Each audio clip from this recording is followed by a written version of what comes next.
Hi, it's Jeff the Super Tutor here to reveal the secrets from the tutoring world. One word which comes up time and time again in exams, especially at GCSE, but actually even at 7+, 8+, 11+, 13+ level, is this word vivid. What does vivid mean? It's very important for creative writing and also for comprehension as well. So vivid means alive, it means seeming alive. It comes from the Latin vivere.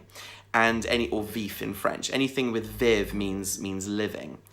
And how do you make something alive? Well, in creative writing, the number one way that you make something alive is through the 5 senses. So seeing, hearing, smelling, tasting, touching.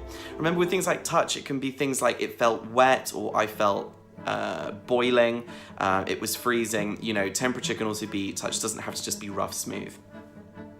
But this is how a candidate in an exam, and also how professional writers that you would study in the comprehension section bring writing to life and make it vivid. It is incredibly important that in creative writing, especially for descriptive writing, that you write about the 5 senses. The more you write about what you can see, hear, smell, taste, touch, the more marks you get. It is that simple. If you like this video, please like and subscribe, and you can get in touch following the link in the description below.